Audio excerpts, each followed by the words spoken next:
Hello friends, मैं हूं पूनम और चैनल है सिल्वर लाइनिंग्स। आपका बहुत बहुत स्वागत है। आज का टॉपिक है characteristics of Anglo Saxon poetry.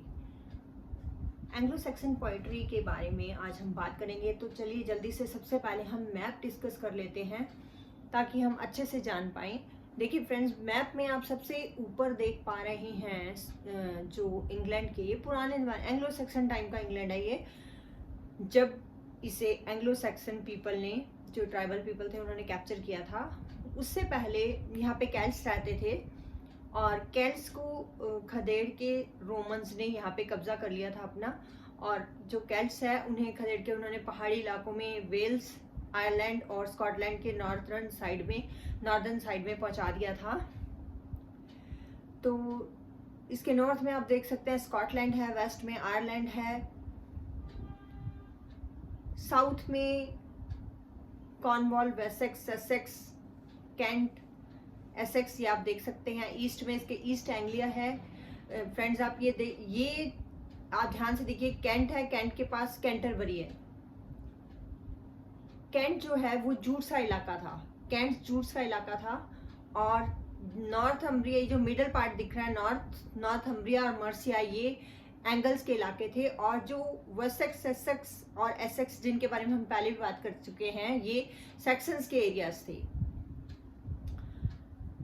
अब फ्रेंड्स बात हम ये कर लेते हैं कि आगे सबसे पहले मैं आपको ये बात बता देना चाहती हूँ कि कैंट ही वो जगह है जहाँ से इंग्लैंड में क्रिश्चियनिटी की शुरुआत होती है। क्योंकि सेंट ऑगस्टाइन रोम से आए थे, तो सबसे पहले उन्होंने कैंट के राजा एथलरेड को ही उन्होंने बैप्टाइज किया था और क्रिश्चियन बनाया था। और कैंटरबरी में उन्होंने अपनी बिशप्रिक सीट एस्टेब्लिश की थी। उसके बाद आयरलैंड से एडन आए। अब मैंने पहले आपको ये बात क्यों बताई कि रोमन ने खदेड़ के जो कैल्ट से उन्हें पहाड़ी इलाकों में भेज दिया था। यानी पहले से ही रोमन्स और कैल्ट्स की हमेशा से ही एक दुश्मनी चली आ रही, एक कॉन्फ्लिक्ट था, क्योंकि पहले दुश्मन थे। लेकिन रोमन्स ने जब यहाँ पे इंग्लैंड पे कब्जा कर लिया, अपना कंट्रोल में ले लिया, और यहाँ पे रोमन्स ने बहुत ज़्यादा डेवलपमेंट पे ध्यान दिया। रोमन जो है बहुत ही सिविलाइज्ड पीपल थे और वहाँ पे बहुत ज़्यादा पहले से ही काफ़ी डेवलपमेंट हो चुका था, बहुत सारी चीज़ें उन्हें पता थी, सिविलाइजेशन बहुत डेवलप थी। तो यहाँ पे भी उन्होंने काफ़ी डेवलप किया। जैसे कि मैंने आपको बताया कि लंदन को उन्होंने बहुत ही बेहतरीन ट्रेड सेंटर बनाया। यहाँ पे सड़कें बहुत ही अच्छी क्वालिटी की सड़कें बनाई, विला, हाउसेज, बिल्डिंग, इनमें रहना। जो कैल्ट्स हैं उन्होंने रोमन को देख देख के ही सीखा। इन्होंने बहुत कुछ सीखा रोमन से। लेकिन एक जैसे मनों में उनके कॉन्फ्लिक्ट हमेशा से ही रहा था। तो यहाँ पे भी क्योंकि रोम से आए थे सेंट ऑगस्टाइन, और उन्होंने जो यहाँ पे कैंटरबरी में अपनी क्रिश्चियनिटी की शुरुआत की, तो सेंट एडन आए थे आयरलैंड से। और उन्होंने थोड़े टाइम के बाद जो है वो 7th सेंचुरी के आसपास बाद में उन्होंने किया, यहाँ आके उन्होंने नॉर्थम्ब्रिया में अपनी शुरुआत की। नैरो और जो क्रिश्चियनिटी की शुरुआत यहाँ पे मानी जाती है, जैरो और विटवी, ये 2 मोनेस्ट्रीज हैं जो सेंट एडन के स्कूल की हैं, जो सेंट एडन की शिक्षाओं को मानने वाले हैं।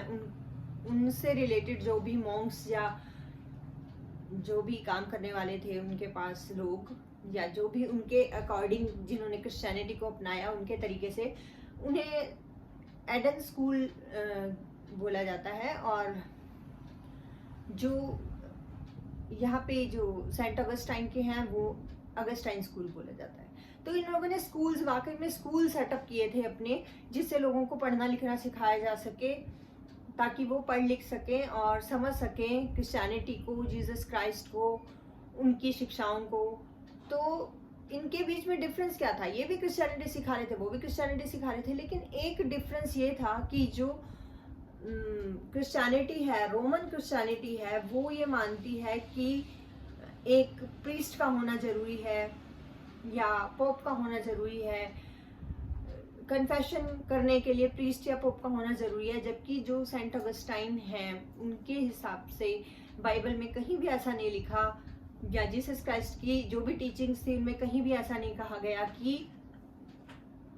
शिक्षा देने के लिए एक प्रीस्ट का या गॉड से अपने जो भी पापों की माफ़ी मांगने के लिए या कोई भी चीज़ के लिए आपको किसी पोप या प्रीस्ट की सलाह की ज़रूरत है। अगर आप बाइबल को फॉलो करते हैं तो सीधे जीसस क्राइस्ट की शिक्षाएं आपको मिल जाती हैं। तो वो इन चीज़ों को अच्छा नहीं मानते थे, उन्हें लगता था लोग पढ़ना लिखना सीखें और अपने आप ही बाइबल से डायरेक्ट पता कर लें कि क्या क्या जीसस क्राइस्ट ने कहा है। तो यही डिफरेंस था इनकी टीचिंग्स में।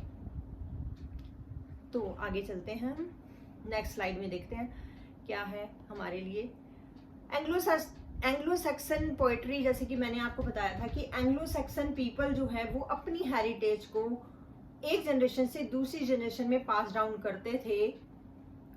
तो कैसे करते थे? उन्हें पढ़ना लिखना उस जमाने तो आता नहीं था, उस जमाने में तो आता नहीं था, 6th सेंचुरी से पहले तो आता ही नहीं था, ये तो बाद में आके इन मॉन्क्स ने सिखाया। तो वो कैसे करते थे? वो गीतों के जरिए करते थे, जिसको गीत बना देते थे, अपने जो भी वॉरियर्स होते थे उनकी बहादुरी के किस्से कविताओं के रूप में पिरो देते थे, उनको फिर मिन्स्ट्रल हार्प पे गा के सुनाते थे।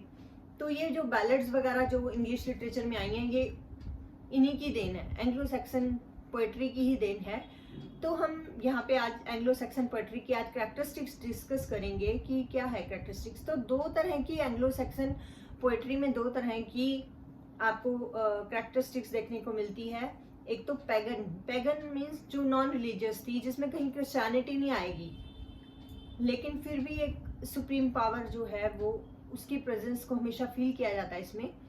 और दूसरी है क्रिश्चियन, कि जब क्रिश्चियन मॉन्क्स आ गए तो उन्होंने क्या किया, यहाँ पे जो भी इनको पोइट्री मिली, इन लोगों की तो बड़े इम्प्रेस थे कि कितनी अच्छी इन्होंने बहुत ही हार्ट टचिंग पोइट्री बना रखी है, तो इसे लिख लेना चाहिए। तो उन्होंने लिखा तो सही, पर उन्होंने साथ ही साथ इन लोगों को समझाने के पर्पज से उसमें क्रिश्चियन जो टच था एक वो दे दिया, क्रिश्चियनिटी का टच दे दिया कि इन्हीं के थ्रू इनको इनके तरीके से ही समझाया जाए। तो उन्होंने उनकी पोएट्री जो है थोड़ी सी चेंज करके उनको समझा भी दी और लिख भी दी। तो कई कन्वर्जन पोएम्स भी लिखी गई कि इनको किस तरीके से इनको समझाया जाए कि जो सुप्रीम पावर को ये मानते हैं वो एक्चुअली में जीसस क्राइस्ट है। तो अभी जो 7th सेंचुरी से पहले की जो पोएट्री है वो सारी ओरल और पैगन है, और जो 7th सेंचुरी के बाद की पोएट्री है वो रिटन और क्रिश्चियन है। ये हमें सबसे पहले याद रखना चाहिए। अब है characteristics of Anglo Saxon poetry में। सबसे पहले एलिटरेटिव है पोएट्री। एलिटरेटिव का मतलब है एक लेटर से शुरू होने वाले कई वर्ड्स का एक साथ बार बार आना। जैसे मैं आपको एक हिंदी का एग्जाम्पल देती हूँ। चंदू के चाचा ने चंदू की चाची को चांदी के चम्मच से चांदनी चौक में चटनी चटाई। यहाँ आपने च च च च चंदू के चाचा, च च चंदू की चाची, च च च वर्ड रिपीट हो रहा है एक ही लाइन में। इसी तरीके से अगर हम इसको इंग्लिश में अलिट्रेशन देखें,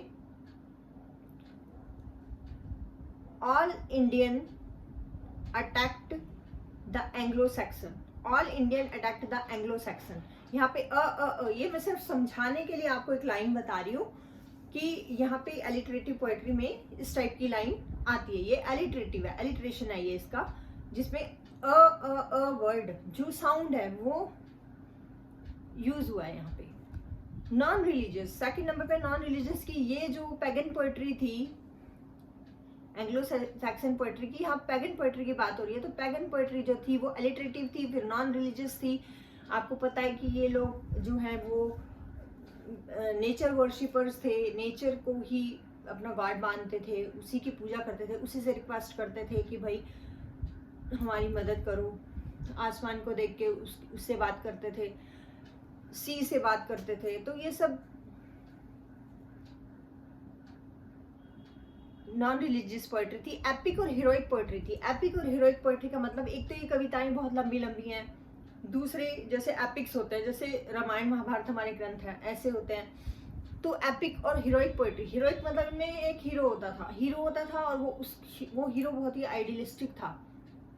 वो हर चीज में उसमें उसके कैरेक्टर में बहुत क्वालिटी थी।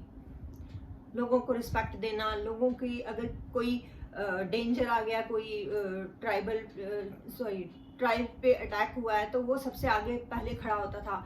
किसी ड्रैगन से लड़ना है या किसी मॉन्स्टर से लड़ना है, तो वो सबसे पहले, ऐसे नहीं कि वो बातें करता था, वो बस उठ के चल देता था और उस ड्रैगन को मार देता, इतना ज़्यादा पावरफुल था वो। तो बहुत अच्छा उसका कैरेक्टर दिखाया जाता है। तो जैसे एपिक के रूप में, एपिक का एक हीरो होता था, वो पूरा आइडियलिज्म को निभाता था उसमें। तो एपिक और हीरोइक पोएट्री है ये। और सबसे मजे की बात है कि एक ही हीरो जो है वो आपको कई पोएट्री में और कई पोम्स में भी आगे मिल जाता है देखने को।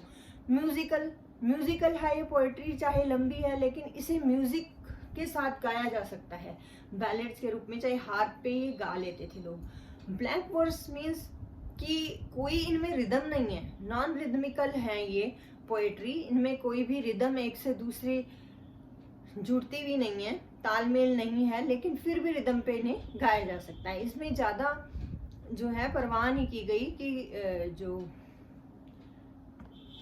जो भी इनके मीटर की ज़्यादा परवाह नहीं की इन्होंने, जितने चाहे मीटर डाल दिए, है ना। एक्सेंटेड सिलेबल एक ही इन्होंने ध्यान रखा है कि एक लाइन के अंदर 4 एक्सेंटेड सिलेबल होने चाहिए, 2 आधी लाइन में, 2 फिर पीछे के आधी लाइन में, और उसके अलावा अनएक्सेंटेड तो जितने मर्जी हो डाल दो, बस उनको तो बस अपने हार्प के साथ सुरताल मिलनी चाहिए, बस बाकी सब ठीक है। अब डिस्क्रिप्टिव थी, डिस्क्रिप्टिव पोएट्री थी मीन्स ये ऐसी पोएट्री थी कि अगर आप इनकी पोएट्री के सीन सुनो तो ऐसे लगेगा कि आपके सामने कोई मूवी चल रही है। उसके बाद सीजरा की बात करते हैं। सीजरा जो है वो कोई आप कॉमा या हैश या कोई हाइफन होता है जो पोएम में लाइन, 2 लाइनों के बीच में थोड़ा रेस्ट देने के लिए, पॉज देने के लिए होता है, उसे सीजरा बोलते हैं। तो ये भी एक खासियत है इस पोएट्री की, एंग्लो सैक्सन पोएट्री की, आइडियलिस्टिक है। यहाँ पे आइडियलिज्म बहुत है, अपने ट्राइब के जो है डिवोशन, अपने devotion to the tribe, devotion to the woman, devotion to the man, devotion to people, devotion to friend, सब कुछ वॉरियर्स की जो ब्रेवरी है वो, कि हमें जान देनी है, अपने जान देने को तैयार हैं हम अपने ट्राइबल पीपल के लिए। तो ये सब आइडियलिज्म इनमें कूट कूट के भरा हुआ है पोएट्री में। पूरी पोएट्री के में जो भी लोग मिलेंगे वो बहुत ही इस टाइप के मिलेंगे, ये बहुत हाई लेवल की बात करते हैं। लिरिकल है मीन्स पूरी पोएट्री को गीतबद्ध किया जा सकता है, मतलब उसको एक गीत के रूप में देखा जा सकता है। कैनिंग वो वर्ड होते हैं, वो मेटाफर होते हैं जो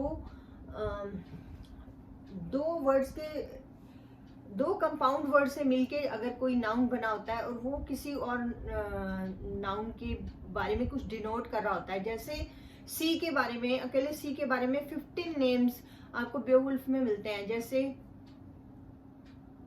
जैसे स्वैन रोड सी को ही कहा गया है। जैसे वेल पाथ सी को ही कहा गया है। तो जैसे स्वैन रोड, 2 मिलके एक को डिनोट कर रहे हैं, तो ये कैनिंग्स हैं ये मेटाफर ही। इसके अलावा मेटाफर भरे पड़े हैं। मेटाफर और सिमली में फ्रेंड्स आप जानते ही हैं, फिर भी मैं आपको बता देती हूँ। सिमली जो होती है वो जब किसी की तुलना किसी दूसरी चीज से की जाती है, मीन्स किसी लिविंग चीज की तुलना जो है, लिविंग बीइंग की तुलना किसी नॉन लिविंग चीज से की जाती है। जैसे her face is like a moon, she is as beautiful as a moon. इस तरीके से अगर हम एज और लाइक अगर लगाया जाता है तो वो सिमली है। और अगर हम कहेंगे हर फेस इज मून, उसका मुख चंद्रमा है, तो यहाँ पे हमने एज लाइक नहीं लगाया, डायरेक्ट ही हमने उसको मून ही बना दिया। मेरा इतना खूबसूरत है मून, जैसे आपने देखा होगा रात में मून बहुत ब्यूटीफुल लगता है, तो उसकी ब्यूटी को बताने के लिए डायरेक्ट ही बोल दिया, एज या लाइक नहीं लगाया, तो वो मेटाफर बन गया। एज और लाइक लगाएंगे तो सिमली बन जाती है। डिफिकल्ट वर्ड्स बहुत भरे पड़े हैं इसमें, क्योंकि पुराने जमाने की इंग्लिश है तो डिफिकल्ट वर्ड्स तो भरपूर मिलते हैं। वेरिएशन इन मीटर मैं आपको बता ही चुकी हूँ कि एक्सेंटेड सिलेबल हैं, हर लाइन में एक्सेंटेड सिलेबल हैं, और 4 एक्सेंटेड सिलेबल हर एक लाइन में है, और पहले की आधी लाइन में 2 है, फिर बाकी की आधी लाइन में 2 है। और